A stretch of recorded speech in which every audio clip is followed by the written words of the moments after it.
This is Dear Strategy, episode 140.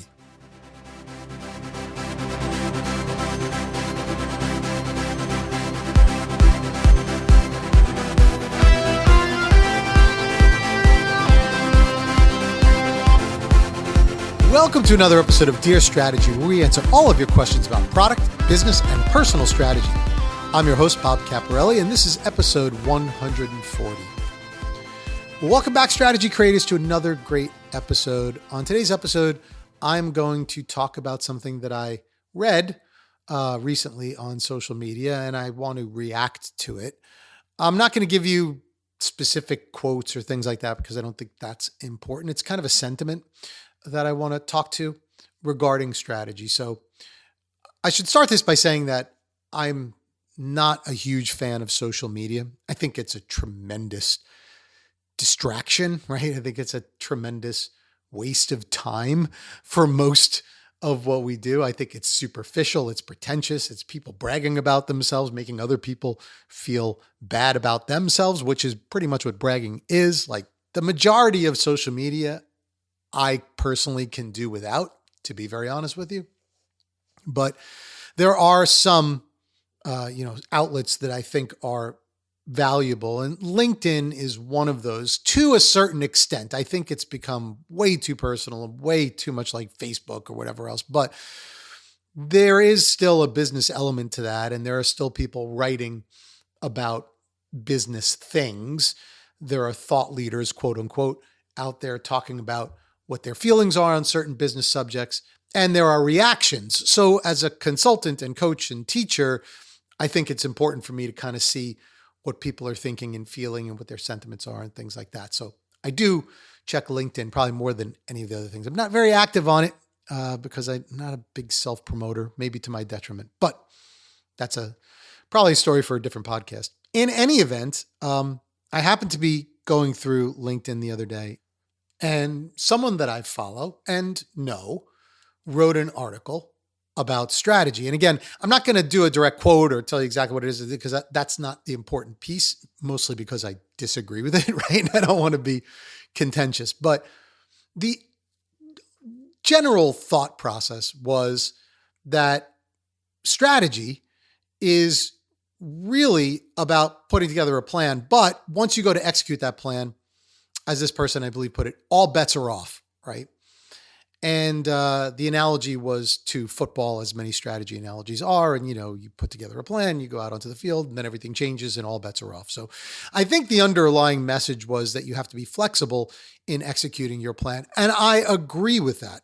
I do agree with that. However, I think there was another kind of underlying message, which was that maybe strategy wasn't as important as some people might think it should be, right? Maybe businesses shouldn't take strategy or the strategic planning process quite as seriously.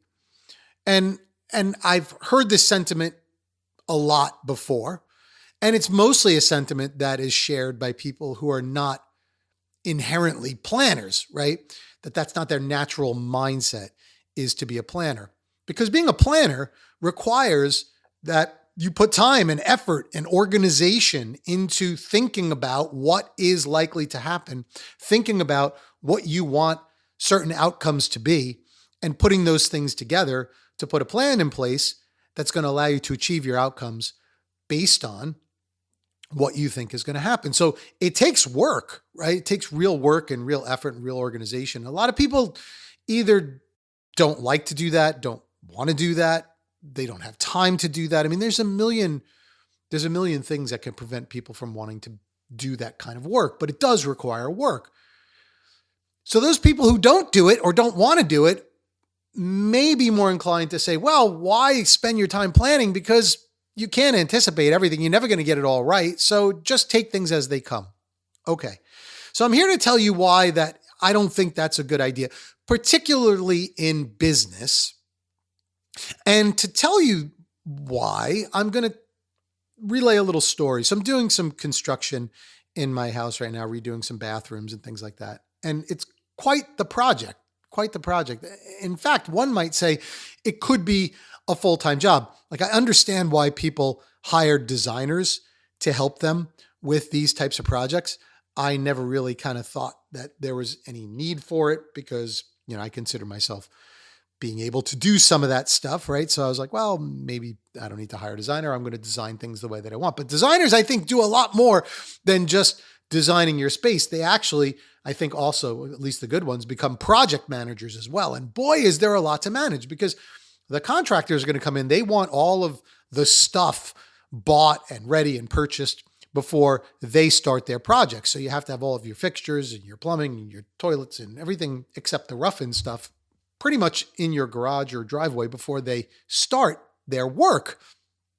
And dealing with all of the different suppliers of tile and plumbing and fixtures, all those different things, electrical, it's a lot. And things are bound to go wrong because you're getting, literally hundreds of parts and pieces and things of that nature. There's a lot that can happen. So if you do it yourself as a homeowner, you've got to become the project manager dealing with all of these various different suppliers who are not going to get everything right all the time, right? And at the other side of it, you're dealing with a contractor who's saying, hey, if you are scheduled to start this date, you need to make sure that everything's on site by this date, which means you can't do it last minute, right? And not only can't you do it last minute, you've got to anticipate how long it's going to take the suppliers to get all of their stuff. Are you buying stuff that's in stock, out of stock? Is it coming from overseas, in stock in a local warehouse, whatever it is? You've got to anticipate all of that, understand all the lead times, understand all the stuff you're going to buy, and make sure that you line everything up so that it is available on this date, because this is when we're starting. And by the way, if you miss that date, then we're going to go to someone else's job and you may be delayed by 3, 4, 5, 6 weeks, even months in some cases, right? So there's a lot to it, more than I anticipated, I'm going to say. However, being a strategic guy, being a planner, when the contractor told me that this is the date we need to have stuff on site, I started doing my research, as I am, likely to do, being the kind of organized planner that I am.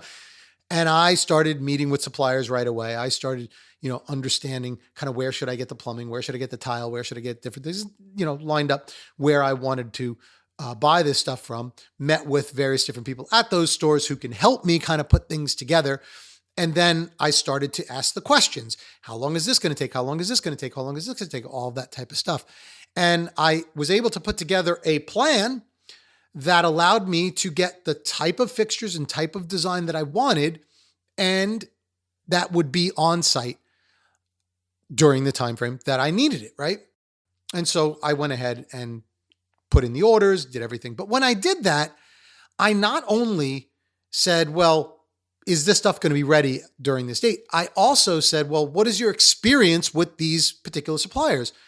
And then I started to get some more information. Sometimes they said, well, we get some damage from these people. So, maybe 20% of the time we have to return this stuff, and that delays it another 2 to 3 weeks. Oh, well, that's a problem. And then, what about this supplier and this supplier? And I started going through that exercise of trying to understand the history of these suppliers to see what is bound to happen or likely to happen in my situation. And if there were suppliers that were not going to, or did not have good track records, right?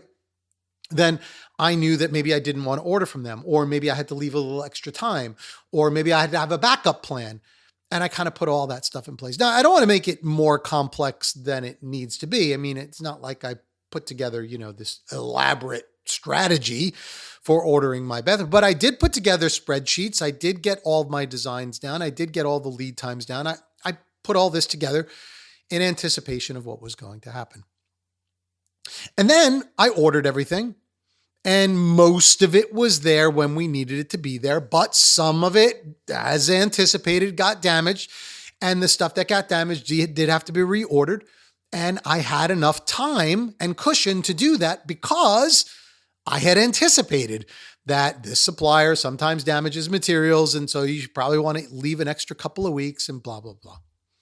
And the end of the story is that many things went wrong. Many things didn't go exactly as we initially planned, but because I had been strategic, I put together all my backup plans, contingency plans, and everything ultimately ended up being here when I needed it. So that is a very, very good example, I think, of what a strategist should do. And I'm not bragging on myself, by the way. I'm trying to relate this back to business, right? Because if I didn't put together a plan, if I didn't ask the questions, if I didn't do my homework and do a good situation analysis, if I didn't plan ahead, I would have been in a situation where I start executing the project and all bets are off. And then I have to react and I have to scurry around. And in talking to the contractor, 80% of his clients, that's exactly what happens, right? They don't put it together the plan. They don't do their homework. They do everything last minute. And then they're surprised and angry and stressed and everything goes off track at the last minute because they approached the situation without a plan and all bets were off. And as it turns out, that's what happened. Now, if businesses do that, then imagine the situation they're going to be in, right? If they just take everything as it comes, if they treat everything as if all bets are off, then they're going to be scurrying around all the time, expending resources, time, energy on firefighting, fixing problems that might have been avoided if they put together a plan, if they did some anticipating, if they did some homework, if they were organized up front. And that's all that strategy really is about, right? Is doing that homework, putting together that plan, being organized, anticipating what's likely to happen so that most of the bad things that can catch you off guard don't happen. The whole point of putting a strategy together is so that all bets aren't off. That's my main message, right? Now, are you going to get it right every single time? No, of course not, right? Are some things going to surprise you? Absolutely. And that's where I say you do need to maintain some level of flexibility. There's no doubt about that. And that's where I do agree that, when you go out onto the field, be prepared for things to not go exactly the way you planned. But the best strategists are going to have contingencies for that. And the best strategists above that are going to have contingencies even beyond that. And the more contingencies you have, the better your plan will be executed. So again, what do I come down to? No, strategy is not about all bets being off. Strategy is about making sure that all bets aren't off. And if you do that, the more you do that, the more you're going to be ready for whatever comes your way. And if you're more ready than the next person or than your competitor, you are going to win. That is what strategy is really all about. So I wanted to address that here because I thought it was important. But again, if you have something on your mind you want me to talk about, please hit me up at dearstrategy.net. You can go there. That's the website for the show. And you can click on the contact us link and that will send a message to me. Tell me what's on your mind. Tell me if you want me to address something on the show. I'm happy to do it. Other than that, I'll just keep coming up with these stories and lessons and whatever else I think is important. And hopefully you will enjoy those as we go through our journey on Dear Strategy. So thank you again for joining. We'll see you next time on another episode of Dear Strategy.